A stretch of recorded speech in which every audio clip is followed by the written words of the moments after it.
Hey, what's up, guys? Charlie here. Welcome back to Conquering Kerbal Space Program. We've got a couple of contracts here that are just really intriguing me, and I kind of want to give them a shot. I've never done them before. They are impact contracts.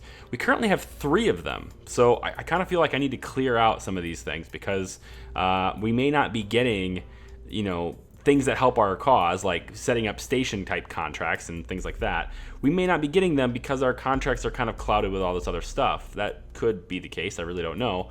I did get a RemoteTech contract to create a network around Eve. So that's a thing, and it's worth like a ton of money. And there's no expiration date, so we'll totally get it. It's just a matter of when we're gonna get it. It doesn't expire, which is pretty cool. I'm happy it doesn't, because like the chance to go to Eve it's not like the planets line up all that often, Anyway, so the ones I want to do in this episode, and there's probably going to be a lot of time acceleration, there's probably going to be a lot of cuts to kind of skip ahead of all the sort of traveling type parts, but I want to kind of try and see if I can do all 3 of these in the same episode. So I don't know how I'm going to edit it yet, but we'll just see. We have the first one here that says record an impact with a seismometer on the moon. So we need to crash a probe into the moon with at least 133 MJ of kinetic energy. Megajoules, maybe? I don't know it. I'm not versed with that right now. And record the results with a seismometer landed on the moon.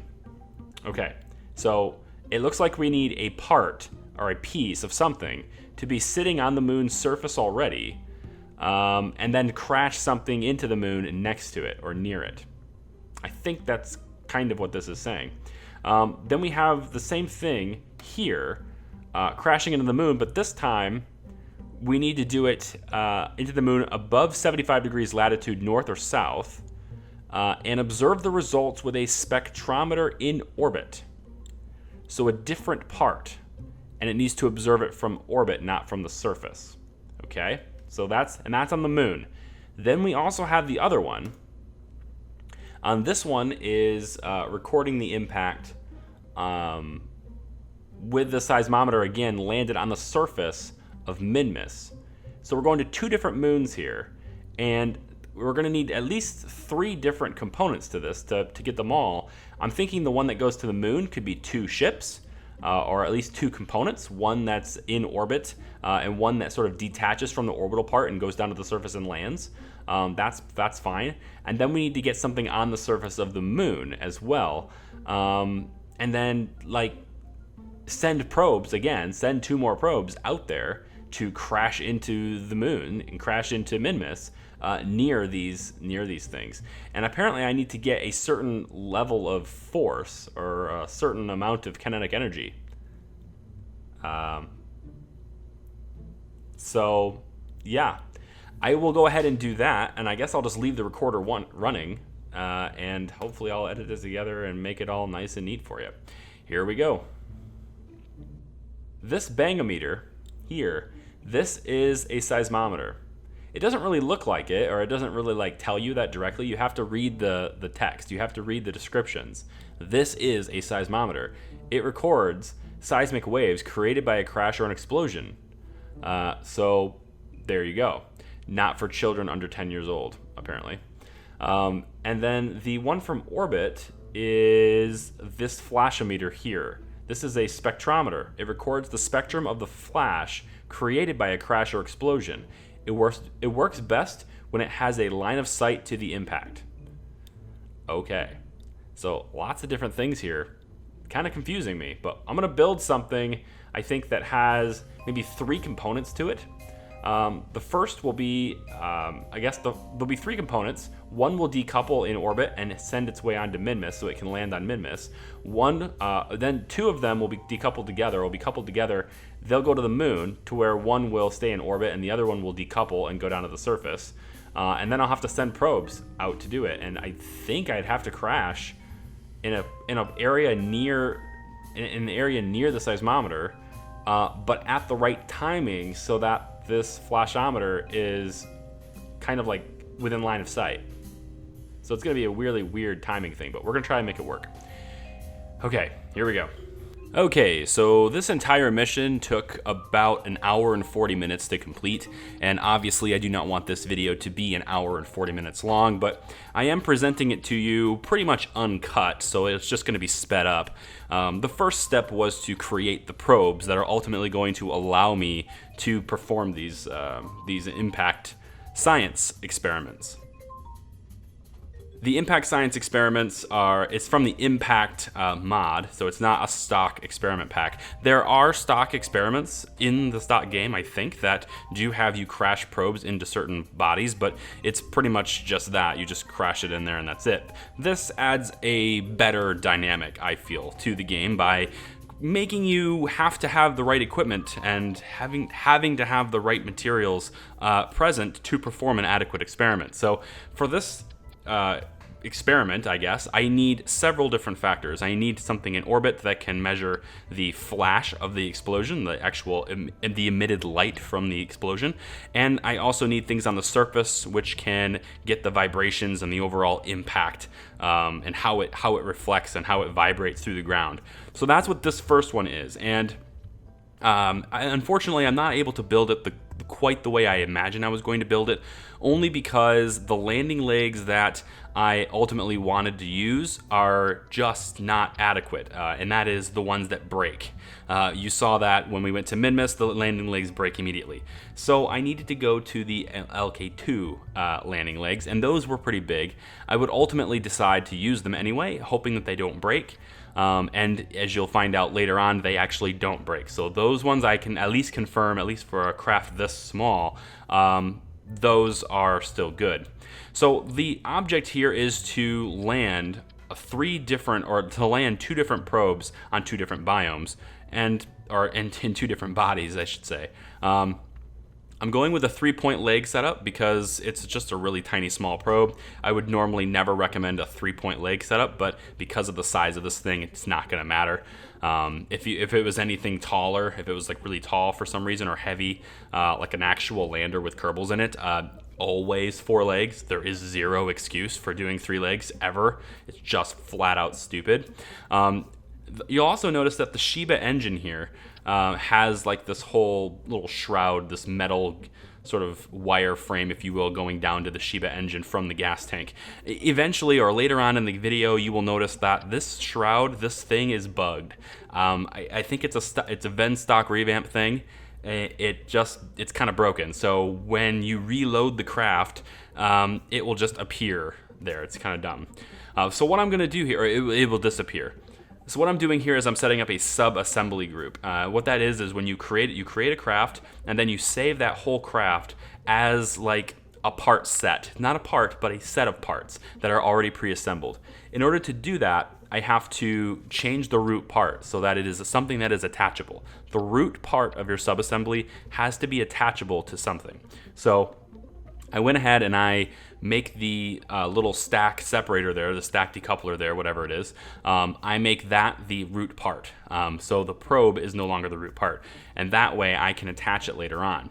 Now this one here that I'm building is the one that's going to go up into orbit. And this is the one that has the sort of flashometer, I think is what they call it here. But essentially it's just it's going to measure the spectrum of the light that is emitted from an explosion.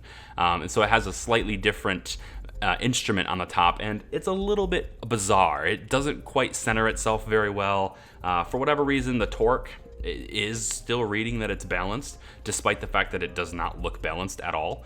But it is what it is. So I'm doing the same thing with that part now. I've got the basic necessities here. I do decide to put a Communitron 32 on this. It's just a gut thing, whatever. It'll work. It'll be fine. But now I make the root part the stack separator again. I go into the sub-assemblies menu within over there, and then I go to work. Actually, I did not go to the sub-assemblies. I will eventually realize that mistake, and I'll be like, oh crap, I need to do that. So I will then go do it. But this time around, yep, there we go. So I didn't do it. I'm gonna go back. I'm gonna find it. I'm gonna be like, yeah, I have to reload this craft. Then I'm gonna drag it into the little box at the bottom over there. I'm gonna rename it to something that I can recognize it with, and it is what it is.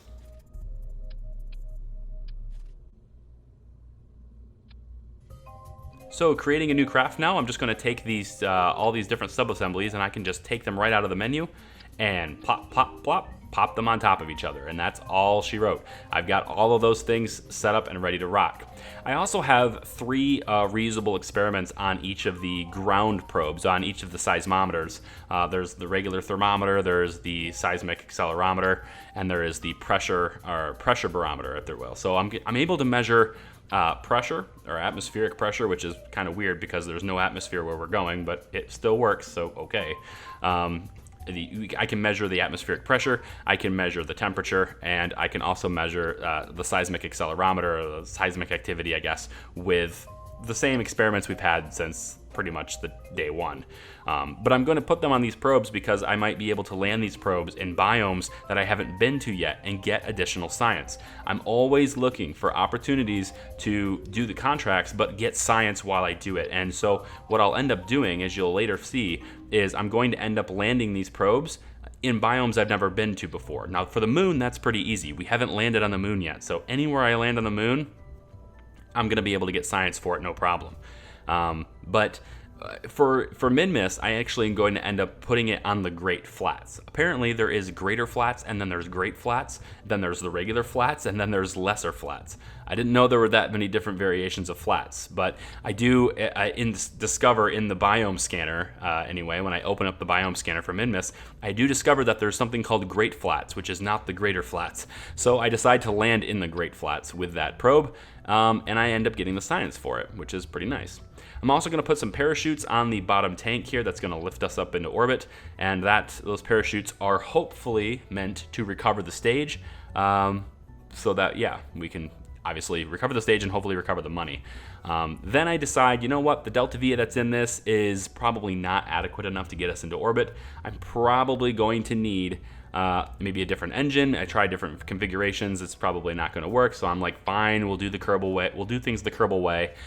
We will add solid rocket boosters, because when you can't get up there, the Kerbal way is to just add more boosters. So that's what we're going to do. I use the regular radial decouplers. I will later switch those decouplers out for the packed ones, because I've come to the realization that I would rather not deal with the possibility of boosters hitting my fins when they decouple.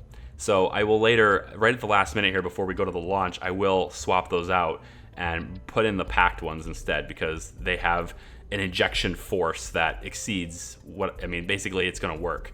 And I know it's going to work. So there we go. That's all said. We're going to adjust the thrust a little bit just to make sure I don't accelerate too quickly if you get too much atmospheric pressure. And then we go ahead and we launch. And at the launch pad, I'm deciding, you know what, I'd rather not do this during the night. So I get myself a nice glowing orange sunrise, and I, ascend up into the atmosphere, up to the high depths of the atmosphere, if you will, and detach or decouple the solid rocket boosters, which do an extraordinary job of getting the hell out of my way, and get myself into orbit.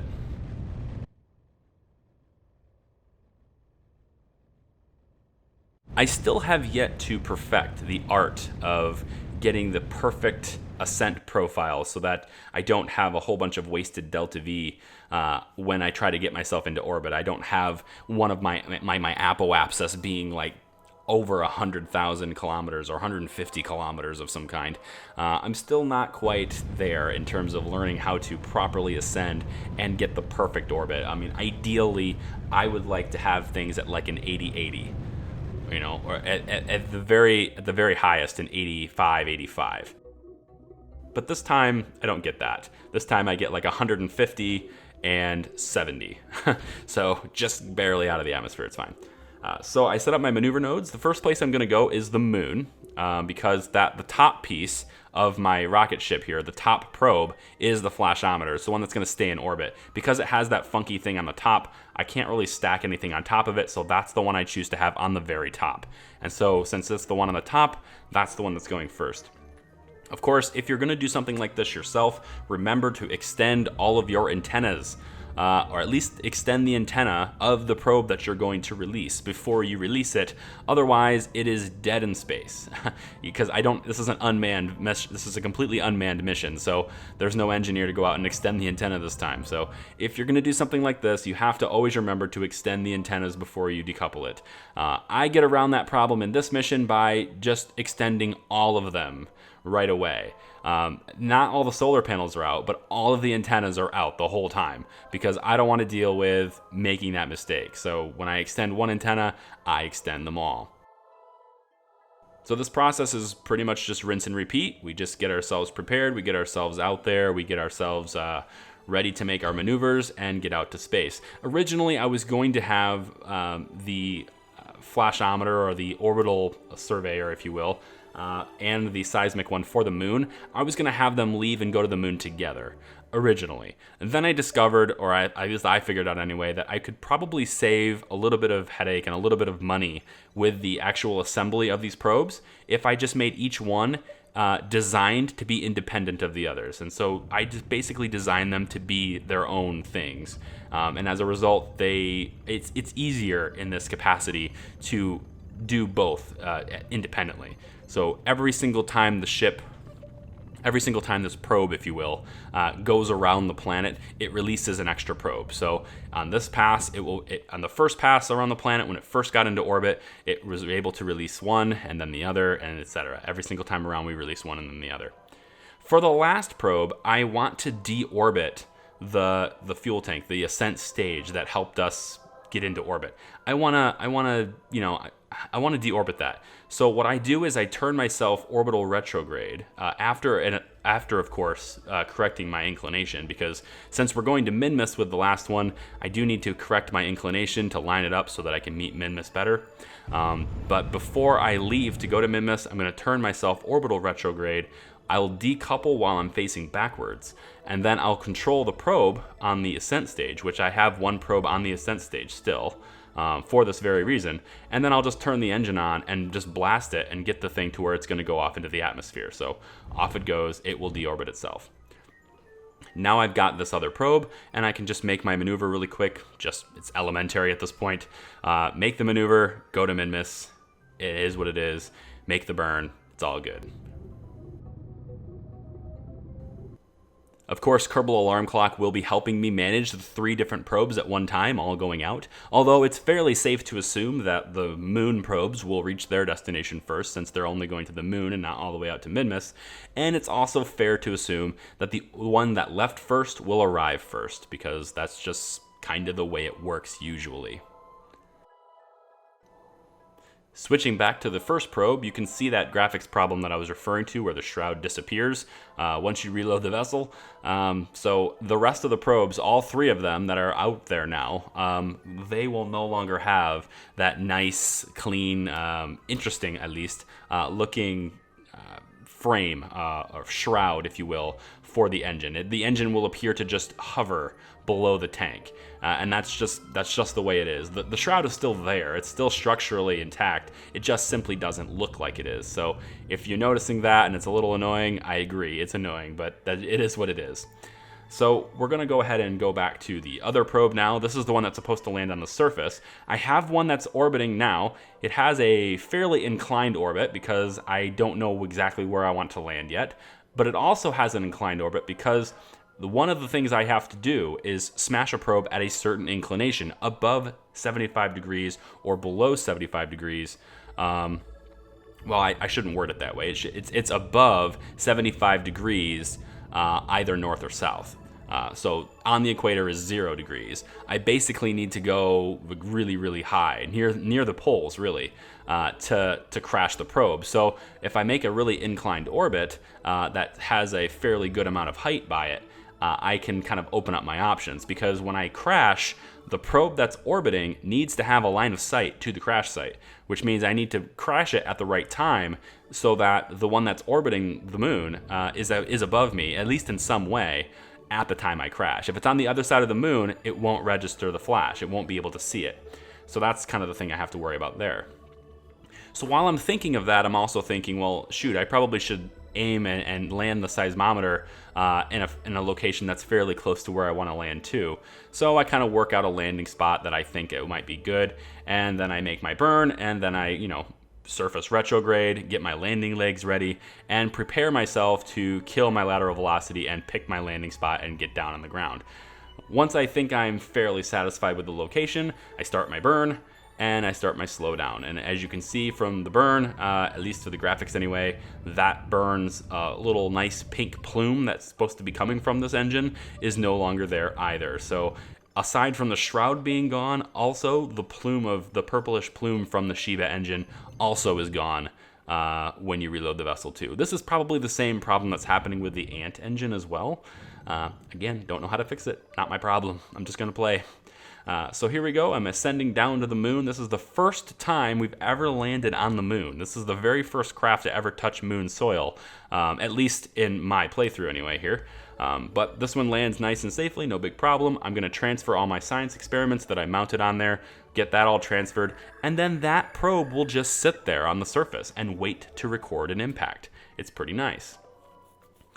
Now I also go ahead and I quickly check my ScanSat satellite here because I do want to check biomes. I do want to see whether or not I'm going to have a good inclination. And I want to see whether or not ScanSat also shows me the degree of inclination inside the ScanSat interface.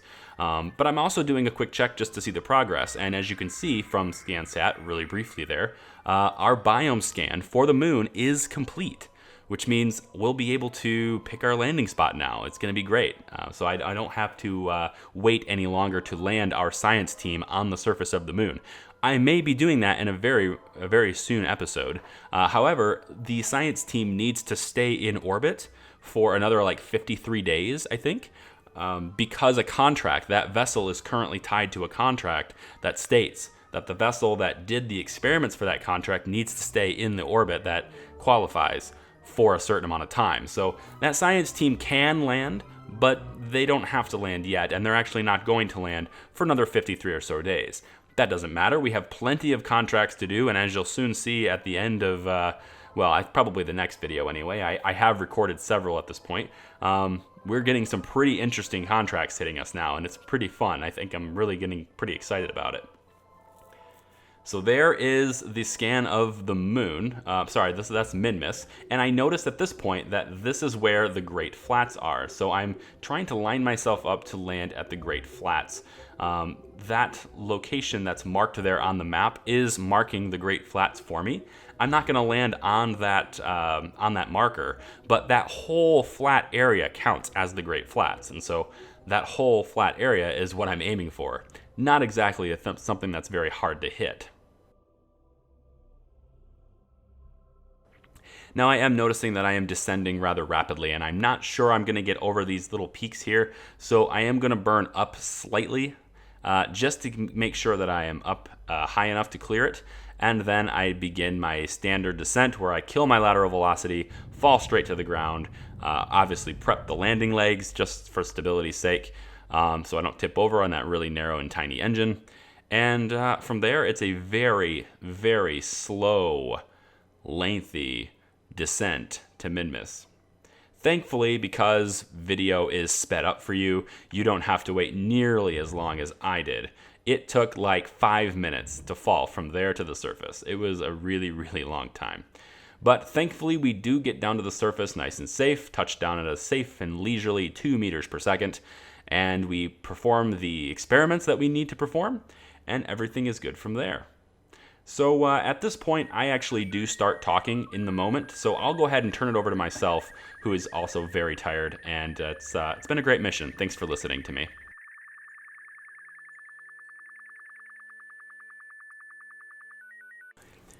Okay guys, so I've got all the probes on the surface, all the seismometers on the surface of the respective bodies they're supposed to be, and I have the seismograph or the little flashometer or whatever it's called. I'm tired.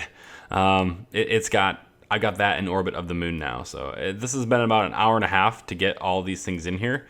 It's getting pretty late at night. I'm gonna go to bed now, so I will finish this mission in the morning, but basically that is how long this took. So This little guy here actually has enough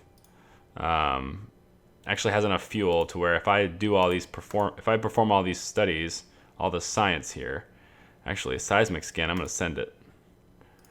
And then I'm going to get another one.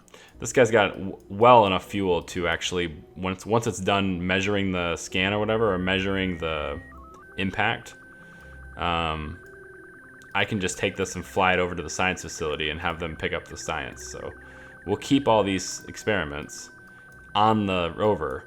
Then we'll bring this over to the science facility. I'll have one of the scientists hop out, grab the experiments, and get back into the lab with it. So that's pretty much going to be good. I guess I'll leave you tonight with... I guess I'll go ahead and I'll leave you guys tonight with just an update on the science facility. It's got 79 science in it. And it looks like it's got 730 data. It's able to produce just under 10 per day. So let's go ahead and see if there are any data stored. There's still 23 experiments stored in the Copula module, so we just keep refilling it whenever they get low on data. The more data they have, the closer they are to the maximum data, the faster they'll do science too. So there's a benefit to that too. Okay, so I need about 20. So anything that is about 20 data, which this one's 15. We can add that, call that good. We'll keep the rest of them. Yep. This one is, yeah, if they're already in the lab, then they can't be repeated. But when I send down the base and we start sorting out the base and stuff, and maybe put a base down here, I don't know yet. We'll have a research facility within the base, and we can put these experiments in that base, and then that base can generate science too. It's kind of like a science farming, if you will, but it works. So we're gonna do it anyway. I hope my commentary was very enlightening. I don't know if it was or not. I recorded it after I'm recording and after I'm speaking now. But anyway, guys, I'm going to bed. Thank you for watching. Really awesome. Thank you, and for all you people who comment and subscribe and you like, and you guys are just wonderful. You make every day I wake up and I check my YouTube channel stats to see new comments and new likes and new views. I just look at it and I'm just like, oh my gosh, like so many. This is awesome. Like I never imagined. I don't even have that many subscribers, but this is just great to me just to have what I have. So thank you so much. I really appreciate it, and I will see you next time. Bye.